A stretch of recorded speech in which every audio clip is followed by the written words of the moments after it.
might do a quiz, John. The gnome. God, no. The portable gnome. God, no. That's what you do, Chris, isn't it, with your hat? Everyone give Chris a bit of stick. Right, I'm going to actually turn Chris into a gnome, are you there? No, let me do the gnome on you. You give me as much stick as you want. Someone actually called him a gnome. Right, Just enjoy the montage.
Right, that's the alley engine's done.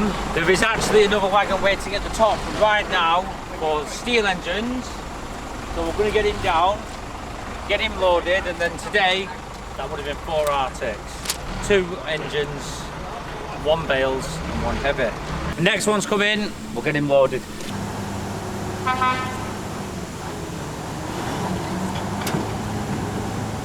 Nice to meet you. Yeah, there's some, I don't know, when it gets to electrics, we don't know what to do.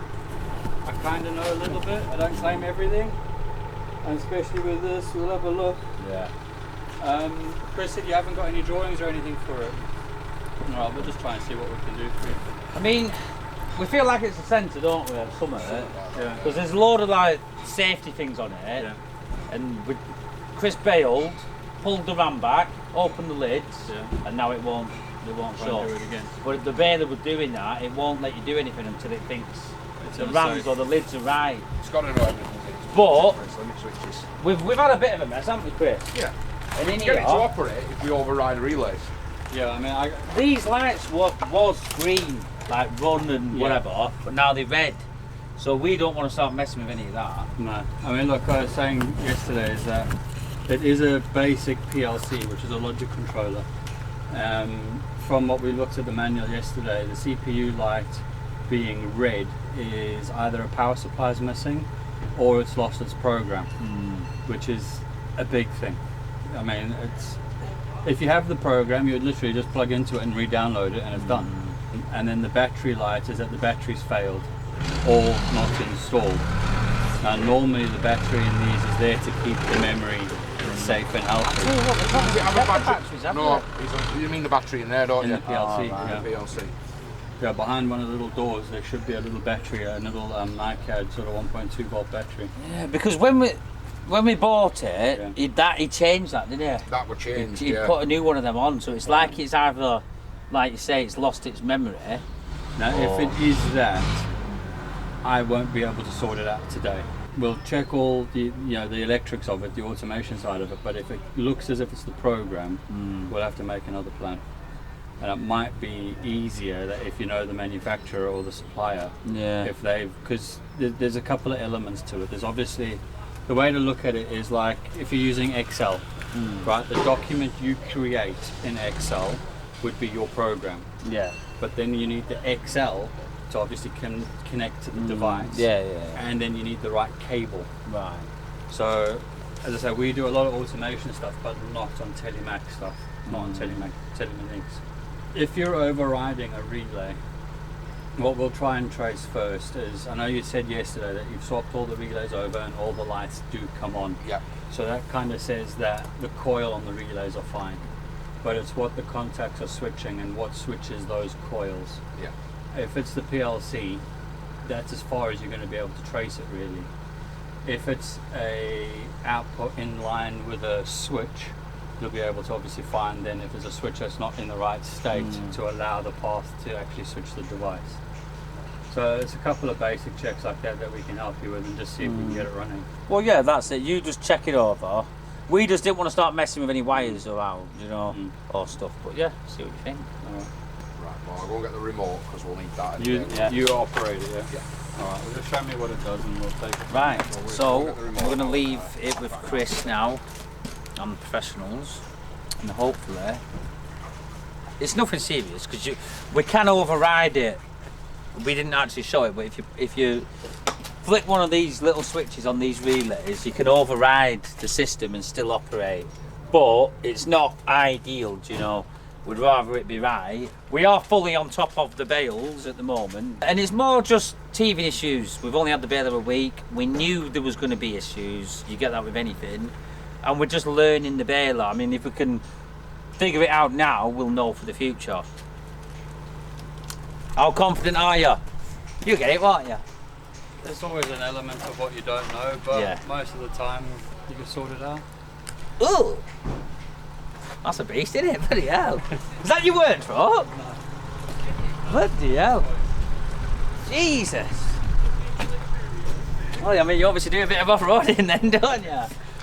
Bloody hell. It's the kids' favourite toy, go out camping, green laning. What, is that 4-inch lift kit? 5 and a bit. Yeah. A 3-inch lift box, 2-inch springs. You're ready for a zombie apocalypse in that, aren't you? Which one, the straight 6 diesel? Yeah. Bloody hell. 300 brake. Yeah, you spin all 4 wheels in third gear. Jesus. I'm actually building another engine at the moment in my spare time to try and get it up to 500 brakes.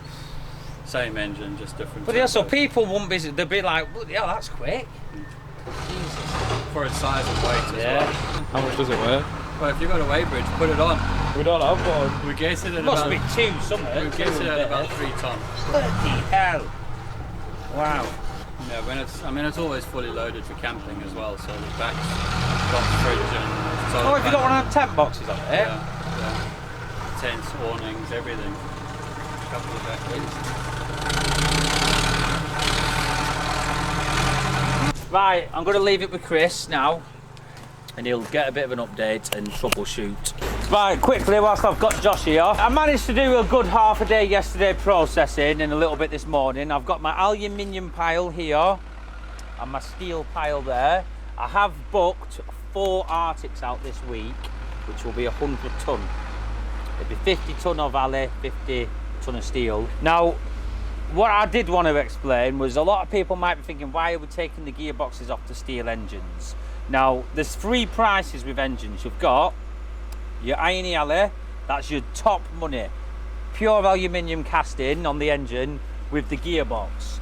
And then there's also another grade, Steel's Complete, which is a steel casting block, which is them ones, with a gearbox on, aluminium gearbox. So they're complete steels. And then you've got steel partials, where it's steel engines with no gearboxes. Steel partials is the lowest price. Shut up! He's not fixed it already. Shut up! Obviously, he fixed it. All he did was stick the multimeter on door and he fixed it. Wait, what was wrong with it? We haven't done anything. Oh, so it's working? Just turned it on and it worked. powered up. Like, who wants headbutted? Someone's getting headbutted right now. How many times did we turn that on and off yesterday? Wait, no. Reset it and everything. Chris spent a full day on this yesterday. Turn it I've got literally over £1,000 in this right now. We've turned it on, we've turned it off. Wait, we've done I wonder if it can be reset then. But what we know about that PLC is that there's a technical forum about that, and one of the diagnostics was to actually turn it off, remove an EEPROM that holds the program, turn it back on, the cycle itself, turn it off and put it back in. So maybe with it having power off overnight, is actually discharged it, reset it, put it back in. Was you using auto cycle on the... Now, what I'd like to offer is that we're not going to do anything more now unless it does stop, right? But if we can support you with us in the future, so we'll go away, get all the interfaces for that, come back to do a program upload, so at least we have the software, and then we'll be able to, it's going to be a bit of a learning curve with this. If we haven't got drawings to be able to know what wires go where, what circuit is what, you know, it's going to take a little bit of fault finding if there is an issue. But, you know, we'll be able to support you with that moving forward if you want. Yeah, 100%. Well, that's what I said. We've only had it a week, so we'd learn in the Baler, you know, like where the sensors are. Like 6 months, we'll know it inside out. If you contact where you got it from, when they got it, there would have been a drawing pack with it. They would have had things on the, you know, the hydraulic schematics, so you know what valves are what. It would tell you the engine characteristics and obviously the electrical distribution with all the interface switches. If you can obtain that, obviously maintaining it in the future simplifies everything. Because at the moment, you just look at a contact and then what's that doing? But if you have a drawing, you can see in a single page what that is actually going to start and control. I'm just thinking, is it worth just using it, Chris, now for 5 minutes? Maybe you just stay. Well, I'll stop. I mean, if you want to shut it down again, turn it off, see if it restarts, see if we get repeatability out of it. You know, because it might just still be that there's a bad wire. See that? Something's heated up and expanded. That wouldn't go green yesterday. Now that is still an issue, right? So there's either a battery that's failed or a battery not installed. I don't want to poke around too much because we might stop it, right? If it's going to operate, we leave it to operate. It might be a heat problem, that once it's warmed up, there might be something expanding and creating a bad contact somewhere. As I say, it might simply be a power supply that's missing. Alright, let's test it, make sure it all works. Just do a couple of bales now. And then we'll shut it down. Leave it a couple of minutes, turn it back on, see if we get repeatability. Nice little cheap fix there, that's what we like. He put his multimeter on it and then it worked. No, he didn't. No, he hung it on. I'm not just saying it. Chris spent over half a day messing about with that yesterday, and now it's working. It's annoying when stuff like that happens, but it's also very good.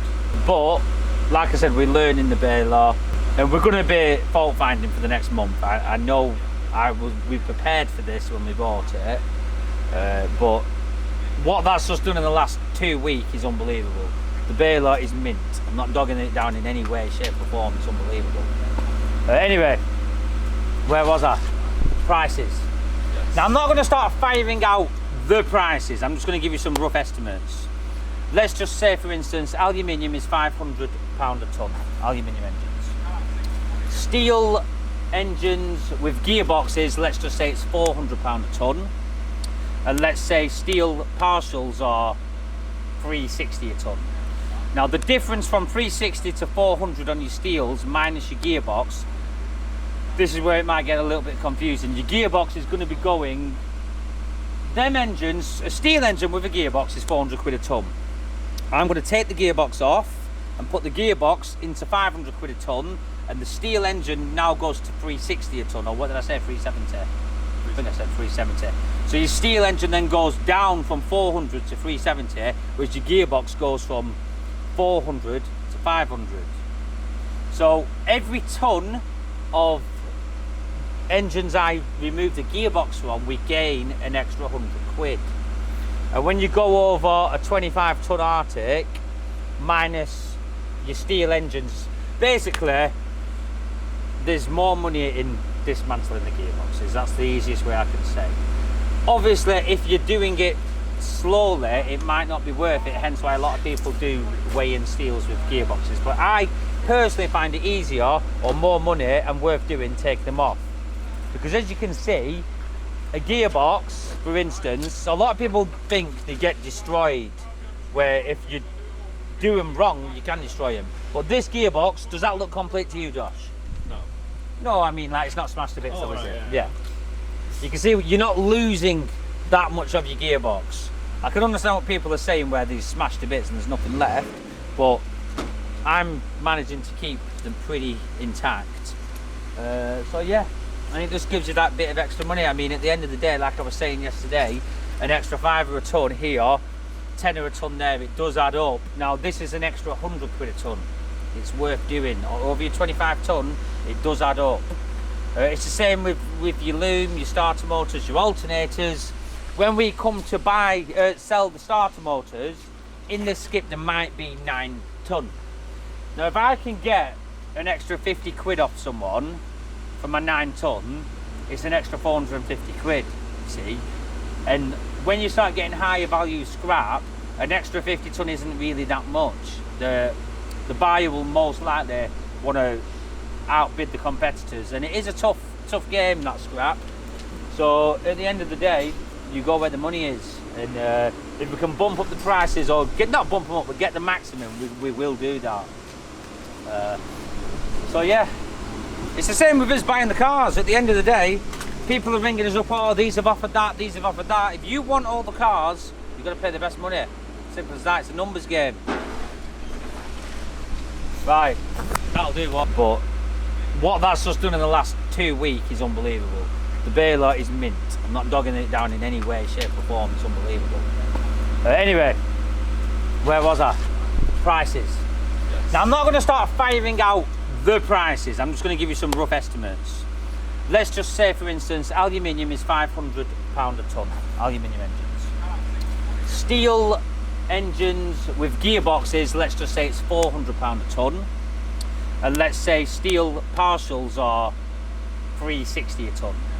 Now the difference from 360 to 400 on your steels minus your gearbox, this is where it might get a little bit confusing. Your gearbox is going to be going, them engines, a steel engine with a gearbox is 400 quid a tonne. I'm going to take the gearbox off and put the gearbox into 500 quid a tonne, and the steel engine now goes to 360 a tonne, or what did I say, 370. So your steel engine then goes down from 400 to 370, whereas your gearbox goes from 400 to 500. So every tonne of engines I remove the gearbox from, we gain an extra 100 quid. And when you go over a 25 tonne Arctic minus your steel engines, basically there's more money in dismantling the gearboxes. That's the easiest way I can say. Obviously, if you're doing it slowly, it might not be worth it, hence why a lot of people do weigh-in steels with gearboxes. But I personally find it easier or more money and worth doing take them off. Because as you can see, a gearbox, for instance, a lot of people think they get destroyed, where if you do them wrong, you can destroy them. But this gearbox, you can see you're not losing that much of your gearbox. I can understand what people are saying where they're smashed to bits and there's nothing left, but I'm managing to keep them pretty intact. And it just gives you that bit of extra money. I mean, at the end of the day, like I was saying yesterday, an extra £5 a tonne here, £10 a tonne there, it does add up. Now this is an extra 100 quid a tonne. It's worth doing. Over your 25 tonne, it does add up. It's the same with your loom, your starter motors, your alternators. When we come to sell the starter motors, in this skip there might be 9 tonne. Now if I can get an extra 50 quid off someone for my 9 tonne, it's an extra 450 quid, see? And when you start getting higher value scrap, an extra 50 tonne isn't really that much. The buyer will most likely want to outbid the competitors, and it is a tough game, that scrap. So at the end of the day, you go where the money is. If we can bump up the prices, or not bump them up, but get the maximum, we will do that. So yeah, it's the same with us buying the cars. At the end of the day, people are ringing us up, oh, these have offered that, these have offered that. If you want all the cars, you've got to pay the best money. Simple as that. It's a numbers game.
Gone offline.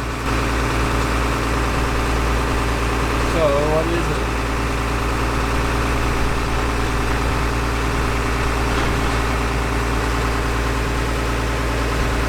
It's done it again. Oh, has it done it again? Broke it again, man. I thought I did it. Literally just did it then on last one. Right, so now we are troubleshooting. I'm going to carry on then in a bit. Yeah. I was coming over for like, yeah, buzzing. It must be. It's you when you get off that machine and couldn't hear it. No, it's something like, I don't know. It's So something. much by the moving, you know, with the vibrations of the machine. You know, when the doors are opening, it rocks about. Yeah, Doing it when you open and pull the thing back in it. Well, I pulled the ramp back, opened doors, and then you literally did it. It wouldn't shut. Right.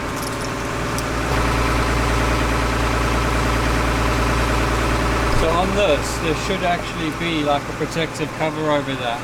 Right. Because you can reprogram that with ultraviolet. Right. Bloody hell.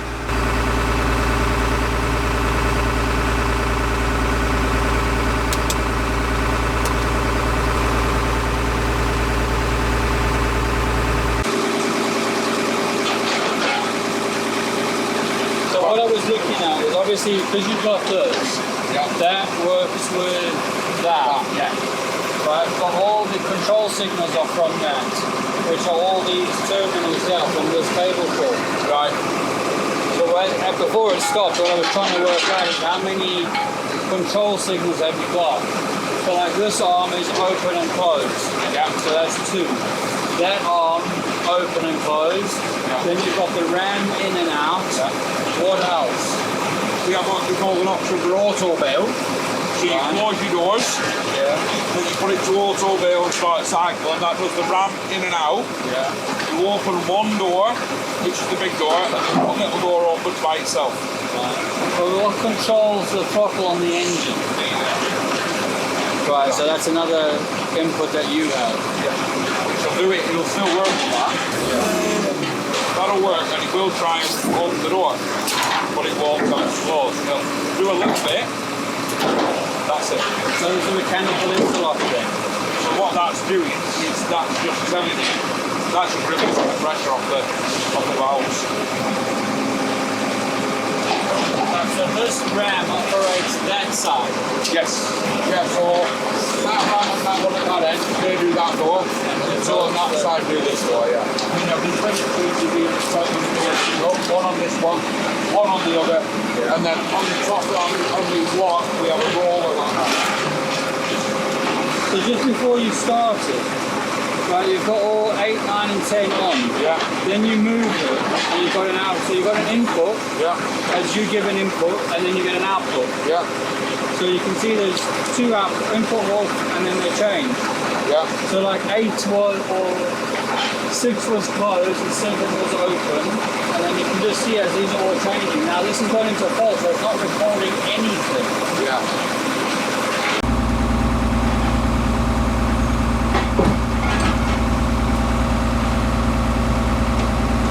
So that's what that actually corresponds to that video. Yeah. So as I say, if you look at the beginning, you've got 8, 9 and 10 on. Yeah. So between ground, 8, you've got 24 volts. 9, you've got 24 volts. And 10, you've got 24 volts. Yeah. But then there's another one there as well, 3. So 3's missing. Yeah. Now 3 might be your enable from your pendant. Switch that on. That's on now. So that's what those inputs are. Yeah. Output 0 and 6. But we're not going to get any outputs if that's not executing. Yeah. So where have we got the problem then? You see, that's what, just by what I've seen, it's not a wiring problem. No. It's a CPU problem. Right. It just goes into fault straight away. Yeah. Just now it did flash green. You see, did it do that yesterday? Did it flash Yeah. green and then red? Yeah. No, I think you've got a problem with this. Yeah. Back in a minute.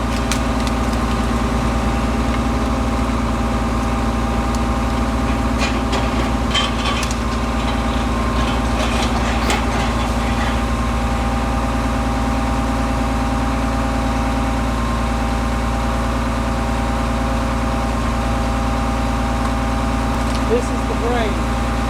Or as it is today, not the brain.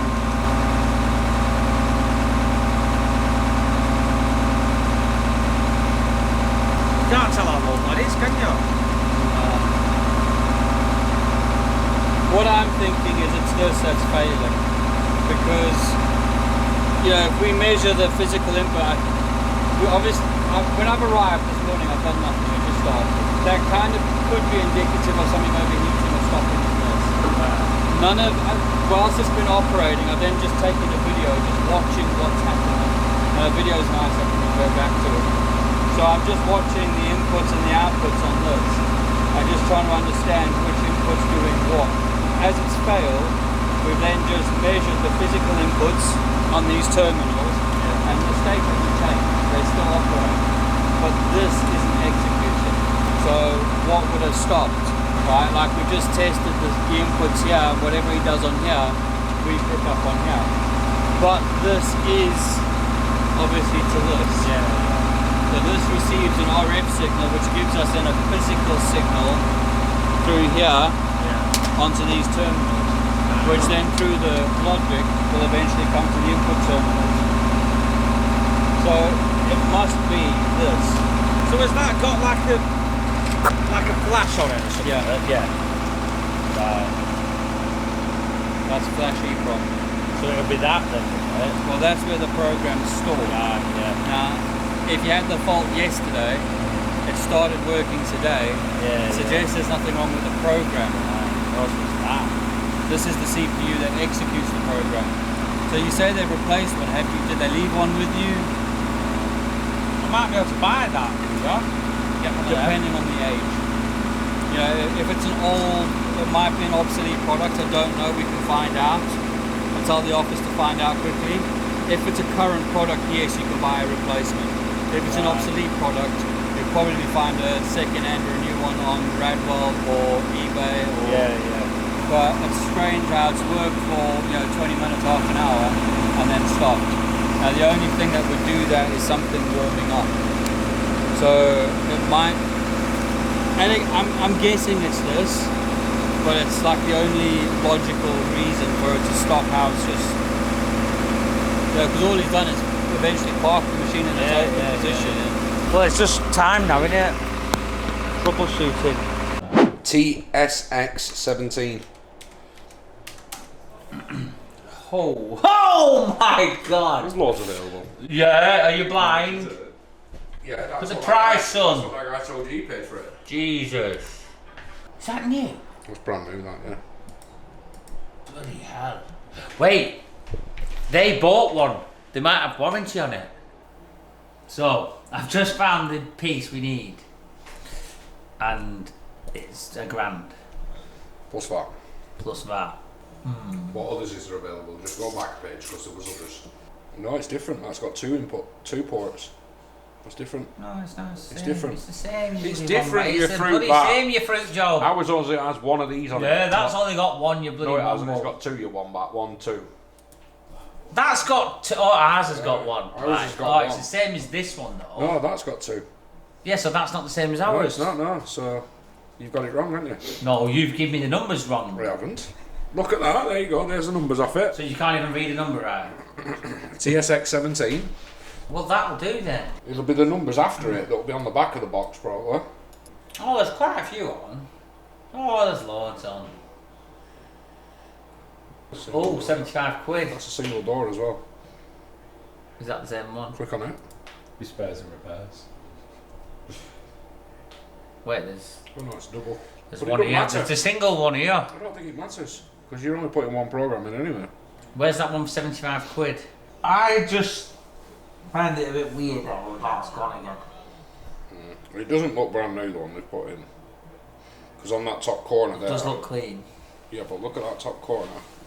That's not new to me. Look at it. That's not. Oh no, that's your wiring run, isn't it? It's only the box, isn't it? So they unscrew off and then unplug from that main box on top and bottom. I don't want to ring him just yet. I think we'll see what he recommends. Yeah. Teething issues, that's what I said this is. It would have been nice for it to just stay running enough to get through all the cars that need Baler. There's always summer. It's never just easy. There's always summer. If anyone said it's easy running your own business and yard, and with second-hand tackle, this is the problem you have now. Or someone said, why didn't we buy a new Baler? Yeah, because. Unless you want me to just fart £1 million out, it ain't happening, is it? Can you imagine that? £1 million there, that's all right. Unless the person that said it wants to come and give us £1 million. Yeah, so whoever did comment that, why don't you just buy a new one? It is easier said than done. I'll give you that. I mean, £1 million Baler, I don't know, the deposit you'd have to put on that would be a lot, like probably 20%, and then your monthlies would be a lot as well. We are a small business. We're not trying to be this big mega yard because we're not. We've only been limited for 5 years, and we don't have millions of pounds in the bank. We are making do with what we've got. We're making do with Chris. I'm going to spin your chin in a minute. You're going to spin your ring yourself up. I'll spin your nose. What I'm going to do, I'm going to render your nose on that ceiling. Oh yeah. You couldn't even reach the last. Mate, I'll render your nose on that ceiling one day. Never had a fight in his life. As I was trying to Never had a say, fight. we've got to put up with what we've got. Look at Because his at hands. the end of the You day, can tell he's never had a fight. no, these are fast. They might What not are? be as big as yours. They're fast. Yours are that. They'd be like cushions. You've got then. that much sausage fingers. They're like cushions. It's impossible then, for aren't your they? hands to move. Look, They're- wah! they're like Wah! cushions. In fact, someone said get the sparring back. Yeah. Oh, there we go. See there, right on the chin. So you nearly knocked yourself out with his tip. No, I didn't you then. But anyway, so as I was saying, we've got to just make do with what we've got a little bit longer. We're investing a lot in the business in all areas and aspects. I reckon another 2 years we'll be moving on to newer stuff. We're going to take it back to the office, reflow it and see if it's got any dry joints, if that helps the processor. It's not executing the program, it's coming up with a PLC CPU fault. So really we've checked the inputs, we've checked the power supplies. Because this is not powering up and executing, it means it's a watchdog or a CPU fault. Because it's obsolete, it's old, we can buy a replacement from a supplier, but obviously there's a lead time, there's a cost. If we can flow it and see if it's a dry joint or something, test it in the office, if it works, we'll do that. We're looking then. So what is that? So knackered or- this is the brain, it's the Right. CPU. Yeah. This morning it fired up and started working fine. Yeah. It worked for a period of time and then failed. Now it's coming up with CPU prog error and battery. Not worried about the battery because the memory is actually on a flash EEPROM, so the you're- program is on there. So you can download that. We could. You're going to be backing that up, really, don't you? You do, Yeah. because if at the moment it looks more as a hardware fault than a software fault. Right, because when it powers up and it executes, the program runs and the machine runs. But something in this is failing, and it's probably due to a thermal cyclic problem. Something heating up and then failing. It could be on the power supply or it could be on the processor board. Now, due to the age of it, there's a possibility that there's a bad solder joint somewhere on the processor. So I'd suggest, if we're not going to just put a new one in, we could take it to the office, try hot flowing it with solder, see if that fixes it. We can test it in the office. We can't run it as your application, but if we power it up, this should go into run instantly. And if we can cure that, we can put it back in without putting a replacement in. Oh, wouldn't it? So if that's what you want us to do, we'll do that now. We may as well try. You know, it could be a component on the power supply. I've looked at the power supply. There's no swollen capacitors or anything like that, but you know, you really need to take them out of circuit to measure the capacitance and measure the devices to make sure they're in tolerance. As I say, alternatively, we have found one down in Stoke-on-Trent, brand new. Yeah, that won't cheap. They're 1,440 quid. And then, and then you can get it up here the same day with a taxi, 110 quid. If we go that route and you want it today, we would need to notify them before 3 o'clock. Yeah. After 3 o'clock, there's an expediting fee of £500 additional. Right, so if we don't do that, it would obviously be following day delivery sort of thing. Well, we can last another day without it, can't we? Yeah, well that's it, like Justin said, you can take it back, Yeah. try and do some If I testing. flow it, replace some of the capacitors on it that we have in the office without ordering anything, put 24 volts on it, power it up. If we can get it into run, you know, we can then also heat it up a little bit with the hot air and see if it fails. The strange thing is that, you know, you had this issue all day yesterday. This morning, all I did was clip my meter on the door and said, right, let's see what it's doing. Turned it on and it boosted to life. Yeah. So, Could you download a backup of that software as well then? We'll try. So I'm just thinking I you may as don't well. know if I've got that connector Right. and what software is on Well, it. we can do that after that. We don't need to do that. Look, if we can do it in the office, I'll get Abu to have a look at doing that. If he can get the telemagnetic software, we can probably make a cable in the office. I've got 15-pin connectors. I mean, I've got the hardware manual on here. So obviously these are the indication lights, and the one that we're getting now is CPU program. So it triggers a watchdog, processor fault in normal operation. A watchdog is going to be triggered by a programming error or a processor fault with actually a hardware fault. So we know the program's in there and it operates. So we can eliminate those two causes, but we can't eliminate that. If it was an I/O fault, something on the machine, a limit switch or something like that, you would expect one of these lights to be, you know, one of these statuses. Because this is an I/O fault or a hardware module, you don't have separate modules on that. Right, so I kind of removed that. The battery, it needs addressing, but an EEPROM is a non-volatile memory. So it's not like the software backup constantly. The battery's only there to keep the volatile memory intact when you turn the power off. And obviously, you know, we're not getting the run indications. So I believe it's going to be something hardware in that. Somewhere in here, I do have a diagram of the communications cable. So if we can just copy that, we'll be able to make it up. But the biggest thing is, like I explained to John earlier, was the software. It's like having Excel, right? Microsoft Excel. What you put in that spreadsheet is your program, but the software is Excel. You need to be able to edit that program. So the Excel document is saved in there, but we need the program to be able to extract it. Right, so that's what we'll try. If I can get a boot to do that as well as, you know, getting the hardware sorted, at least then you'll have a backup. And also a route for an upgrade. If you've got the software, you know what it's doing, you can replace this hardware with something else and actually just put a different controller in. Alright, that'll do. You'll be able to upgrade it so it does 50 miles a gallon. That's it. Right. You've not told John how much a new one is, have you? Yes. John didn't fall over. I can't believe you told him the price of a new one. Last time we told him that, his legs went, you know, buckled. Well, maybe there was a puddle underneath it which would have been wet. So we'll power it up and we'll do some component replacement on the power supplies. We'll re-solder everything and see if that helps it. And if it doesn't, we'll buy a new one, and then you can put the. It's got like a chip, is it? Well, I was saying I want to back that up. Yeah, you can put the flash straight in the new one. Yeah. I wouldn't mind having a spare anyway. So we've got EEPROM copiers in the office that we can actually copy the program. Doing it that way is not always successful though. Yeah, you really need to use the software interface to do it. Alright, well, let me go and do this. No worries, yeah. Right, alright, Done, Justin, I'll let cheers. you know. Shout out to Justin at New Start Energy. Get a zoom on his cap. Justin, you need to tap it like that. And hopefully, well, no, fingers crossed, he's going to sort it. He's the only man that drives a Defender that changes his shoes like a wagon driver. Oh yeah, isn't it?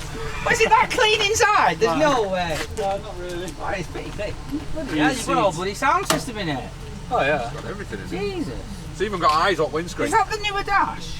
Yeah. What year is this? Is this No, the... it's an 86. Right, bloody I hell. put the whole new Yeah. dash, a TD, CI wiring loom. Bloody hell.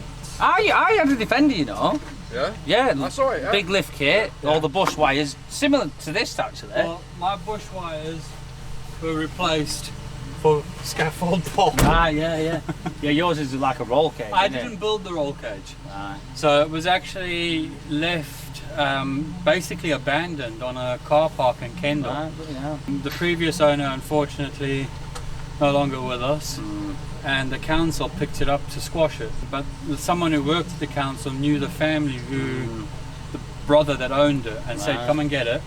And they put it on eBay and sold it. So one night, over a whiskey, I just put a cheeky bid on. Didn't think you were going to get it, and then you and won then it. won it, and then had to explain to Wendy, I just bought another Land Rover. Yeah. But it was a 300 TDI when I got it. Yeah.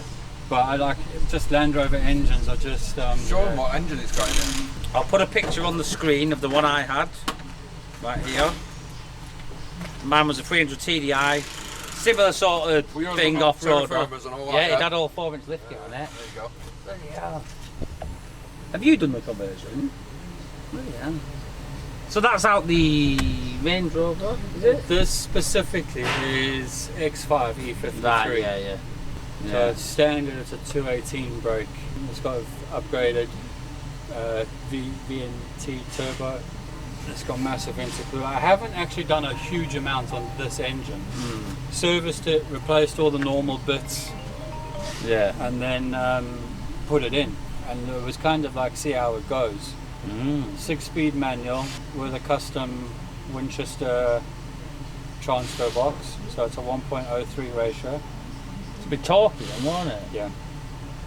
I mean, you're comfortable driving now. Like, you can just cruise around in 6th gear and just use the turbo and the torque. But as I say, that's why the new one I've now got bigger injectors. I've got the bi-turbo upgraded, rebuilt that whole engine. So I'm going to do the swap over. And then I've also got spare gearboxes that I've rebuilt, new bearings, the lot. So when I do the swap again, it should be. Then I've just got to get, then I've just got to get it tuned again. Well, I'm going to have to answer What's this. this running at now? Right, I'll leave you to it, Justin. 300. I only just noticed you got the LED eyes in eyes the in window. window. Yeah. Yeah. 300 brake with 640 newtons. Beast. Yeah, those look tricky at night. Yeah. I'm just weary I'm going to get stopped with them and say, oh, they're obscuring your vision or something. Well, I don't know. I mean, they don't come down any more than my sun visor. No. That's right, isn't it? So, Yeah. all right, well, let me get this back. Yeah, no I'll worries, give, buddy. I'll give All right. everyone an update. Perfect. Yeah. Champion. Right, Justin. See you later. See you later.